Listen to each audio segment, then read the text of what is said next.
I have a rendezvous with death. We'll preserve the last best hope of man on earth, or we'll sentence them to take the last step into 1,000 years of darkness. No fear. No political correctness. No wokeism. You're listening to Underground USA. Thanks for downloading, listening, and sharing. My name is Frank Salvato, and you can find all we do at undergroundusa.com. It's finally here, Liberation Day. Liberation from the caustic, divisive, neo-Marxist Biden administration. Liberation from the underhanded, shadowy Obama 2.0 neo-Bolsheviks. Liberation from the heavy hand of our globalist oppressors. Liberation from wokeism. But just like in any successful revolution, and frankly, that's what we have achieved, a revolution in restoring governmental leadership that thinks the U.S. Constitution and Bill of Rights, well, they don't suck. Just in any revolution, we the people have to see it through, which means keeping the pressure on. I've said this before, and I'll say it many more times as we move forward. It's an Alinsky rule, rule number 8. Alinsky understood that creating constant tension and conflict was the key to transitioning power. This rule, keeping the pressure on, was and remains crucial to the far left's agenda because it focuses on wearing down their opposition through relentless pressure. They understand that if they keep the pressure applied, they can exhaust and divide their opponents, making it easier to push their transformative neo-Marxist agenda. It's like a never-ending political battle where the farthest of the left never lets up. They use this tactic in various ways, including endless protests, media smear campaigns, and constant calls for change. By keeping the pressure on, they aim to create an atmosphere of crisis and uncertainty, chaos, that will make people more likely to accept their radical ideas. Well, I've always thought that if your opponent uses a tactic, or in this case a set of rules, that works, why not co-opt their rule book and turn those tactics against them? Quite frankly, the Trump campaign, and now administration, understands this and leverages it to its advantage. But now, the time has come for us to understand our role in our restorative revolution. We can't go back to being complacent. We can't foolishly believe that just because we watched President Trump get sworn in as the 47th president, everything will be fine. We're at the beginning of the process, not the end. While wokeism is now dying, just like a mortally wounded wild animal that's cornered, now is the time when those in that movement are the most dangerous. We must all continue to accurately and factually educate our fellow citizens on why wokeism, its DEI and ESG tenets, and its climate change and identity politics, why wokeism is so incredibly damaging to our freedom and to our ability to thrive. That takes engagement, not just liking social media posts and forwarding memes. We must immediately shift part of our attention to the 2026 midterm elections and adding to the majority numbers in the House and the Senate. Why is that important? Well, we do have usual suspect rhinos in the Senate and the House, and our majorities in both houses are not large. We need to be able to have numbers that make the usual suspect rhinos inconsequential. That can only happen if President Trump doesn't have to count on their votes. In the meantime, we must make sure that those currently elected to office feel our breaths on the back of their necks every minute of every day. We can't let them fall back into the self-importance routine. They need to hear from us with both positive and negative reinforcement, just like a child, when they do things that are both good and bad. The American people gave Donald Trump a mandate to reestablish constitutionalism across our nation, and that's what we have to demand, that return to constitutionalism. We can't tolerate those elected to the House and the Senate to derail the mandate that we, the voters, bestowed on the 47th president. They must feel pressure from we, the voters, so they know it is unacceptable for them to exhale and return to the bureaucratic, political, inside-the-beltway status quo. Again, that requires engagement, not just poking a button on a social media platform. President Trump, now inaugurated as the 47th President of the United States, has an incredible amount of work to do in just one term.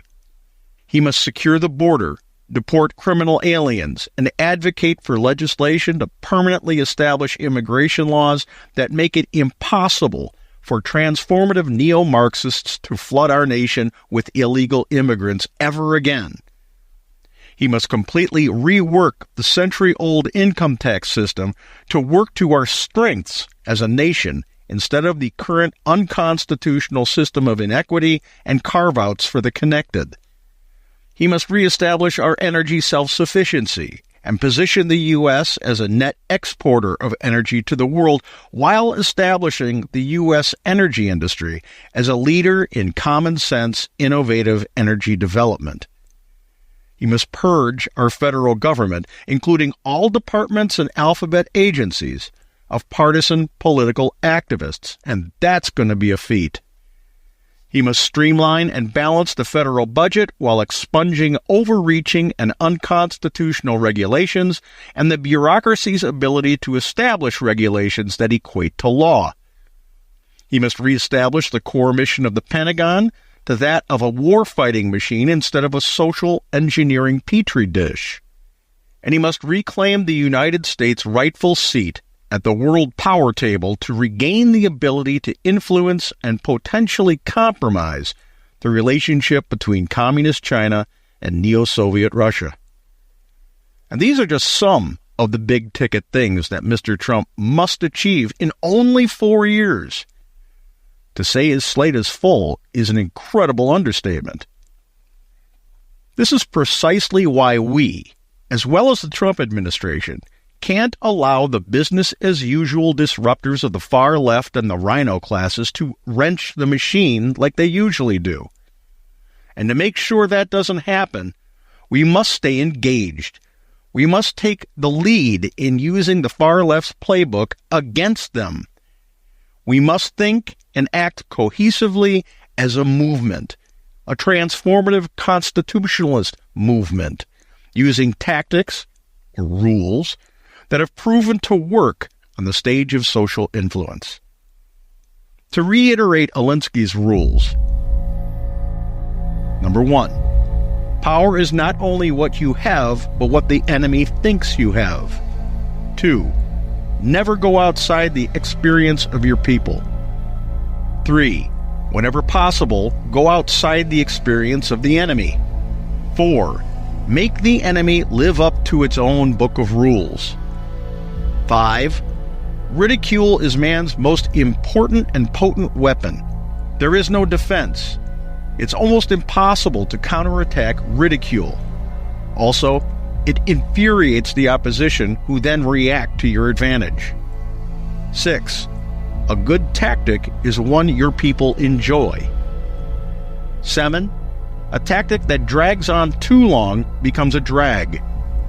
Number 8, keep the pressure on.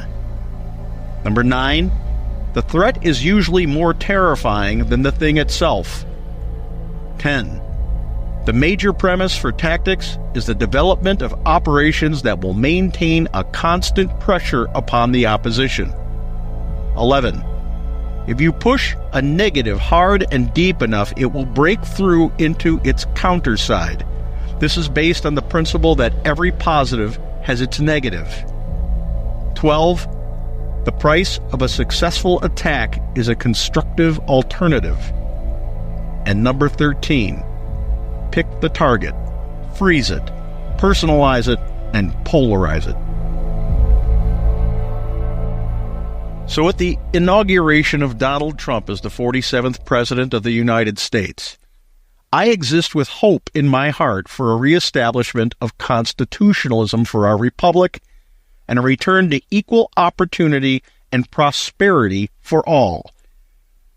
But without our commitment to seeing it through, without our efforts to keep the pressure on, this spectacular revolution will have all been for naught. It will die on the vine. And if we fail now to achieve our goals, the far left, without doubt, will execute a resurgence that will make the Clinton, Obama, Biden era look like nothing. What will come after our failure will make Mao's cultural revolution look like child's play. And that won't only affect the United States. It will affect the world. If that doesn't motivate you to stay engaged, I don't know what will.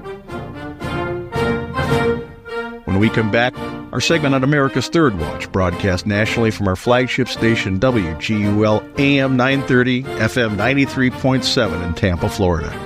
Happy Liberation Day.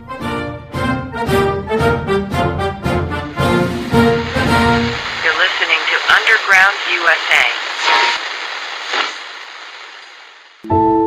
The foundation of our great nation lies in our unwavering commitment to freedom, and at its core is the principle of free speech.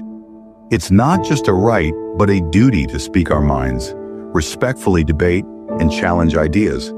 Today, free speech is under attack by the forces of the deep state and the globalists. We must all do our part to protect free speech, for without it, we'd be lost in a sea of woke conformity and censorship. We have the right. Protect it.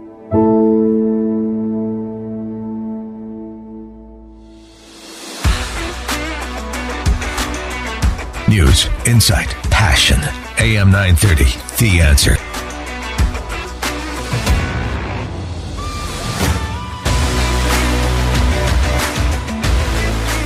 As I was just saying, it's Inauguration Day. It's also MLK Day. And, you know, Frank, just earlier in the show, I played the clip of Dr. Martin Luther King talking about how people should be judged by the content of their character, not by the color of their skin. One of the executive orders that Donald Trump is going to be signing today, some 200, we understand, has to do with getting rid of DEI across the board in the federal government, evidently. But on this day, this is a real potential for America. Donald Trump is that person who I think can build those bridges to different communities and bring people together, hopefully. I think he's already done that. Yep. I agree. That's why he won but the popular vote and the states the way he did the Electoral College. So we're getting back to what we were supposed to be. You know, a lot of people saying, boy, you know, we're gonna change everything. All we're doing is getting back to normal. You know, we got so used to the abnormal being the everyday normal that we just needed someone to say, whoa, we're getting really weird. You know, yep. we're saying that there's no it's not racist to be a racist. You know, with this DEI crap, mm-hmm. and you know the demonization of the heterosexual white male, and boy, that took place from the beginning of the Obama years all the way through. They just wouldn't let up.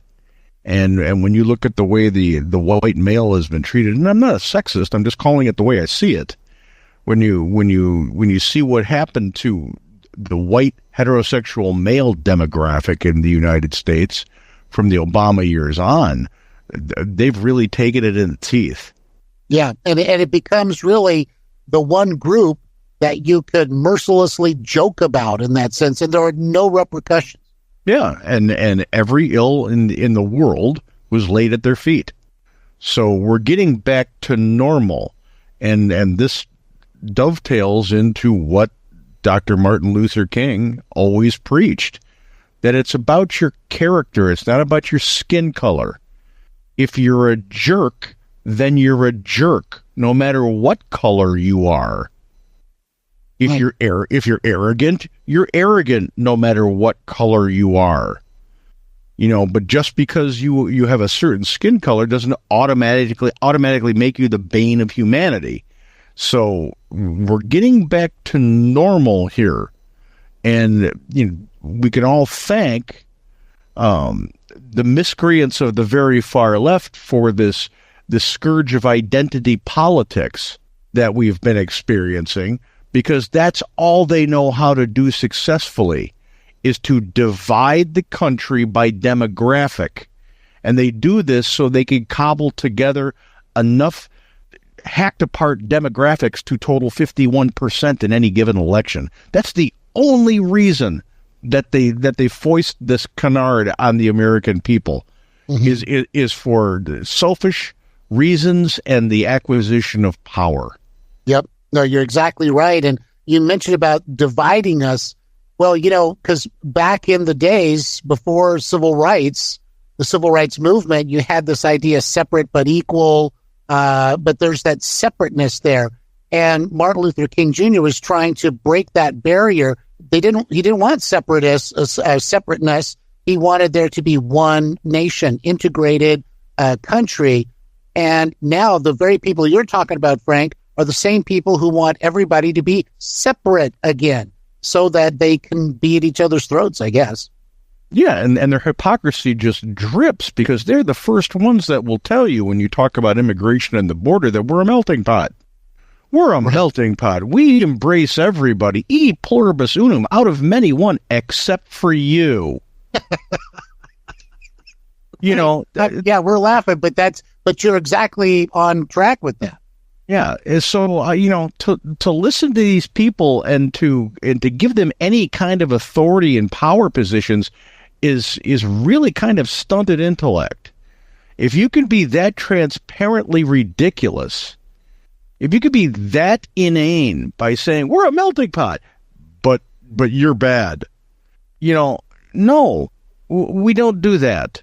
And if we can move away from electing those types of people to office, the people who race bait, the people who play the identity game and gender politics, et cetera, et cetera, et cetera, those are the people they're just like the people of the South during Reconstruction that didn't want to see racial equality. So the people who keep thumping gender equality and keep thumping trans equality and keep calling everybody a racist, they're no better than the people who started the Klan. Yeah, you're exactly right. And we got to call that kind of stuff out. And I'm so glad you're here. Let's say good morning again to our good friend, Frank Salvato. Good morning, Frank. Mr. Kyle, happy Liberation from Wokeism Day. You're right about that. Because, yes, isn't it interesting, Frank, that, and I was thinking about this earlier too, this gap between the two Trump administrations and the rise of all these things that we've seen under the Joe Biden administration have just left Americans exhausted, or the bad taste in their mouth. And now they are more than ready and willing to have Donald Trump come in. And as you rightly said, put things back to normal again. There's great support for this kind of stuff. Oh, yeah. But now's not a time to get complacent. I've mentioned this before.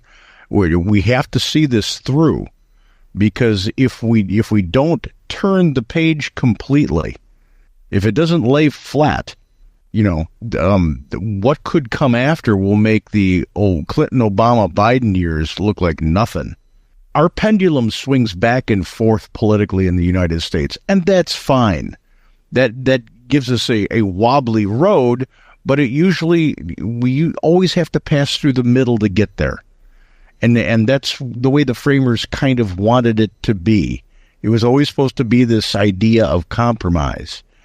But when you allow the left to do what the left has done ever since Woodrow Wilson and Franklin Roosevelt, which is to permanently move the middle so that the pendulum is always swinging over an altered course, that causes us to move away from freedom, liberty, and the idea of a Republican government. And by Republican government, I mean representative government.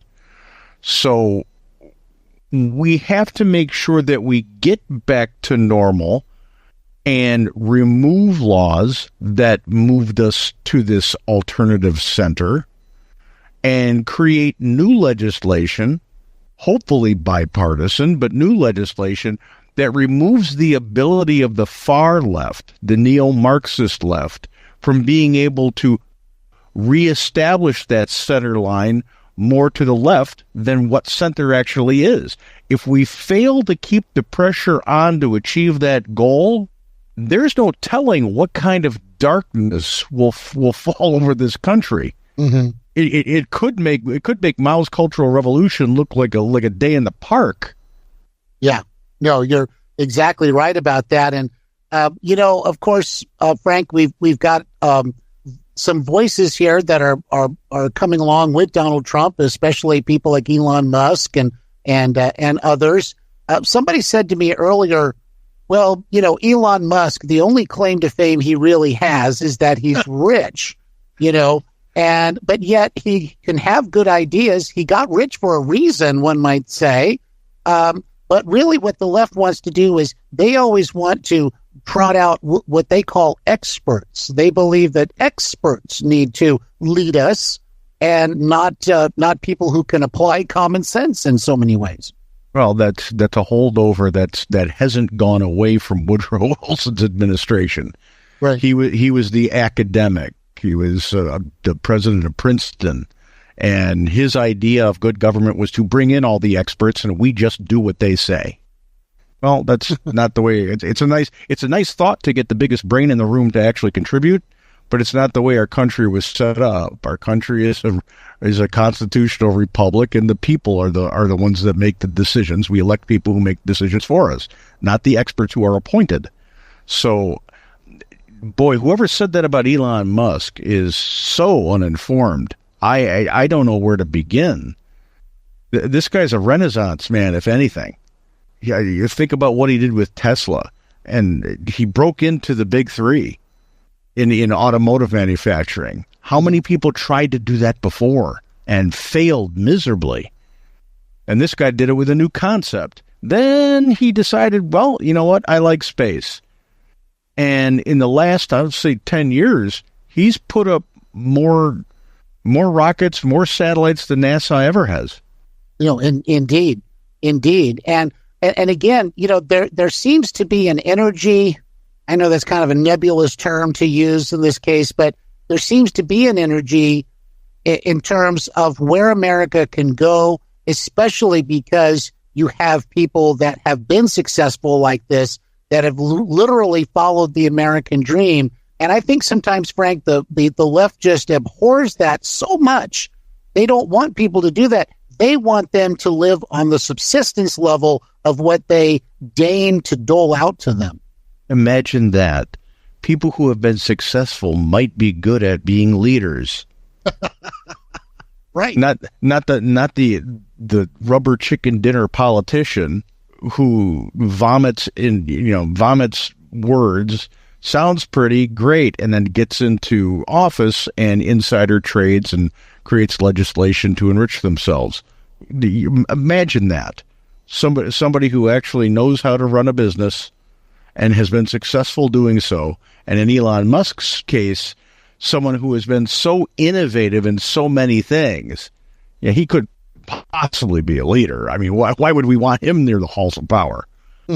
You've got to remember the far left, people like Ayok and the Squad, and then you have your grifters like Nancy Pelosi and Chuck Schumer. This is a full-time job power game for them. It's not about serving the people. It's not about representing their constituents. It's about attaining and maintaining power for as long as you can to get as rich as you can to become as important as you can. And that's not what our framers really wanted. Mm-hmm. And as much as people like to throw roses at Alexander Hamilton's feet, he was kind of one of those people. He's not one of my favorite founders. And, and he wasn't in on the Declaration of Independence either. So my jury's out on Alexander Hamilton. I think he was a little self-serving in a lot of the things that he did. But that's the difference between someone who wants to be a public servant and someone who gets into politics as a full-time job. You know, now the American people, we've said, hey, we don't want the full-time job thing. You should really follow George Washington's example and get the hell out of there after you take your turn at bat.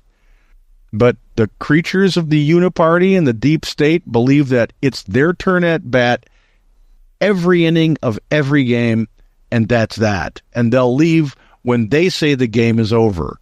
Well, now we've got a wrench in the machine. We've got Donald Trump and somebody who's actually bringing people to the halls of power that have been successful. So watch for the biggest people screaming about them and protesting about them in the halls of power in Washington for the next 4 years will be the grifters and the people who think that it's a full-time job to stay in Washington for their entire lives. Loudest voices will put the red flag up on who they really are. Yeah, you're exactly right. And of course, we will see resistance. It's not they're not trying to do kumbaya. I think it's a different story from some of these business leaders and so forth who are trying to reach out to Trump. But just as the people you're describing, Frank, to what degree will they go? I mean, how far is too far, or do they have it too far? Well, I'm surprised we're not seeing lead stories over at MSNBC and CNN that Hitler's taken Washington. Right. Yeah. Or Kamala fails, as I said earlier, Kamala fails to save democracy. What now? That kind of stuff. Yeah. And these are the people, they gin up discontent because it's profitable to them. Yep. It has nothing to do with the truth. It has nothing to do with good government or wanting your country to succeed. It's if it bleeds, it leads. And if I can make it bleed, then I can control how long I can make that story something that makes a profit for me. Screeching headlines, clickbait. Don't do it. Just turn them off. They're useless anyway. That's right. What do you think about that? I mean, there was a law in the books that came up which talked about this, but evidently has made the Maryland police say, we don't want to operate under that. And that actually they've participated in inaugurations before. So it's kind of sad. Well, all they really had to do was extract a written agreement that suspends that for their officers. So a little effort could have been put into it rather than just saying no. Right. Perhaps. But the law for that kind of a touchy-feely type of law enforcement in the face of violence that's kind of stupid. So I get why they said no, and they shouldn't have to jump through hoops in order to offer their services in support of another municipality. But it is what it is. Hopefully that era is coming to an end. Now, we're still going to have locations like Washington, D.C. and Chicago and New York City and what's left of Los Angeles and San Francisco that are going to be holding on to the last vestiges of far-left ridiculousness for as long as they can. Like I said before, for them it's about power, attaining it and keeping it. It's not about serving the people. So we're not going to be rid of DEI just because Donald Trump issued an executive order or legislation took place. Think about how long it took to deal with racism in the South. Yeah. Abraham Lincoln said everybody's equal, and here's some amendments, and they got passed into law, and it took us from that point in time all the way to 1960 and in some cases 1970. So the damage that was done with this wokeism and DEI ESG garbage, and that's exactly what it is, tools to create divisiveness and to pick winners and define losers, rectifying that's going to take some time. And aside from it just being a legal thing, it's going to take some time to culturally expunge it as well. Mm-hmm. Exactly right. Exactly right, Frank. And the phrase you used too was the damage that's been done.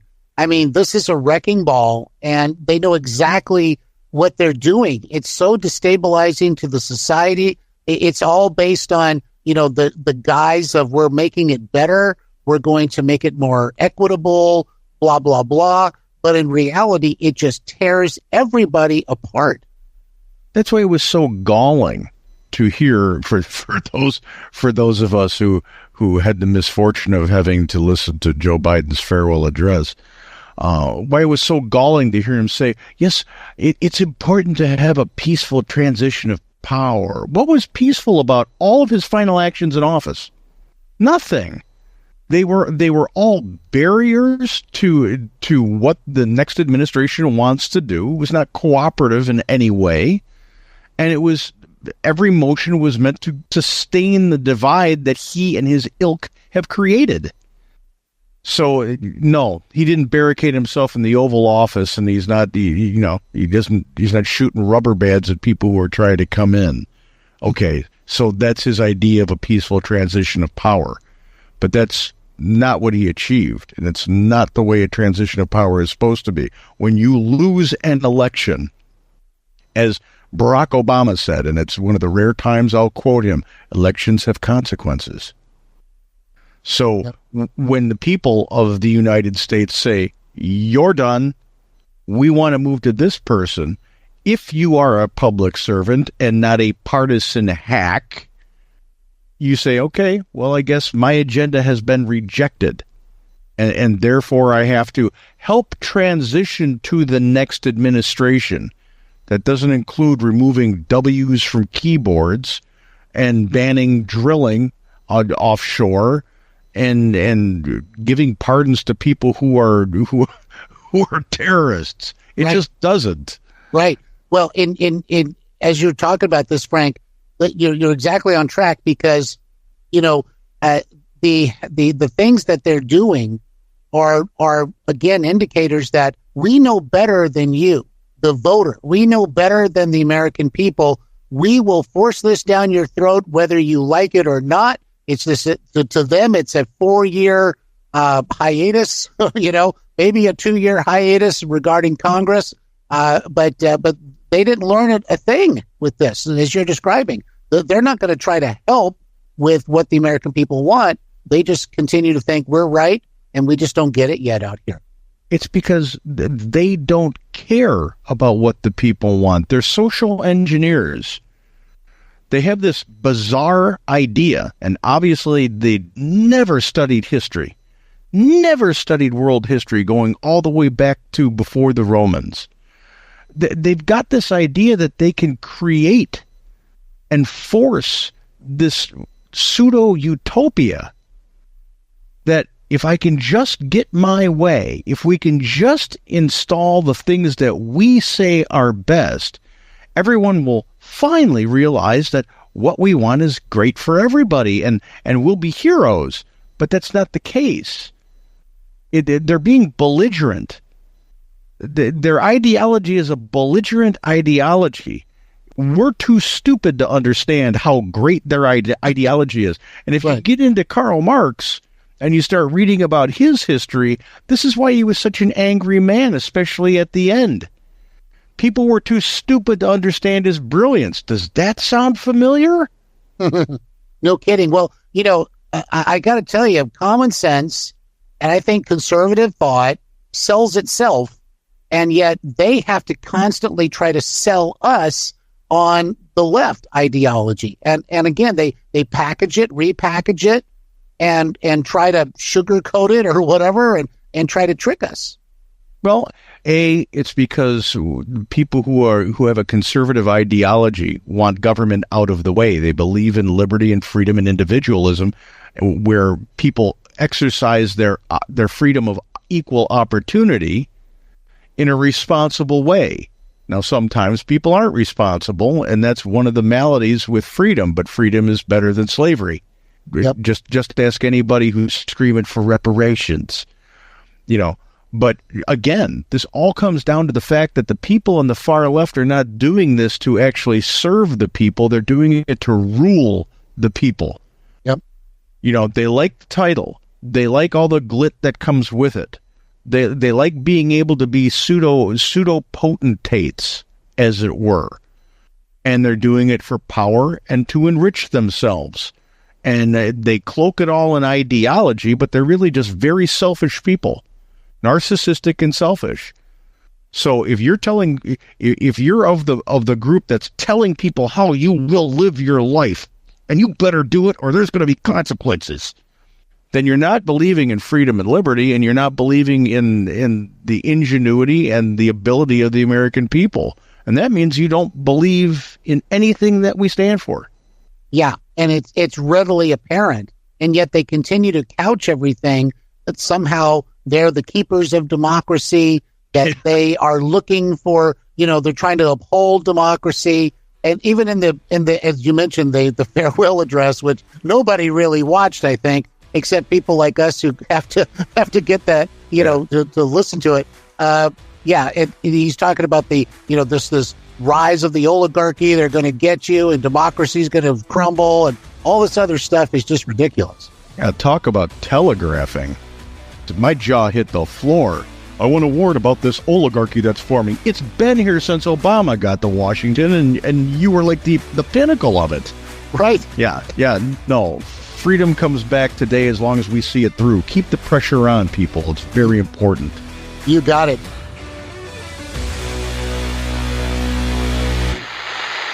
You're listening to Underground USA. Wokeism is a threat to the very foundations of our great nation and to the very principles of liberty and justice. The goal of wokeism is to divide us, pitting Americans against one another based on race, gender, and identity.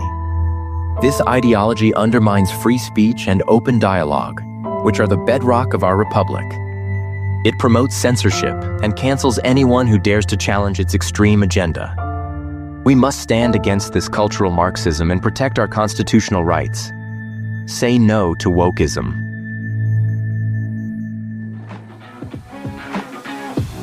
If you like the podcast, please head on over to undergroundusa.com. It sends every new podcast and article directly to your email inbox, circumventing the censors and the now dying on the vine fact checkers. Hallelujah, hallelujah. And if you have the wherewithal, please support our efforts. Become a paid subscriber. For less than the price of a cup of coffee each month at Starbucks, you can support our efforts, and that helps freedom of speech reign supreme throughout our republic. And remember to talk politics, religion, current events with your friends, families, colleagues, and acquaintances. When we have these conversations, we achieve e pluribus unum because we figure out we've got more in common than we do in difference. That we're all Americans, and not the divided demographics that the far left has forced us into believing we are. We hobble the deep state, and that's a great thing, and part of the way we can keep the pressure on. You're listening to Underground USA. No fear, no wokeism, no political correctness. My name is Frank Salvato.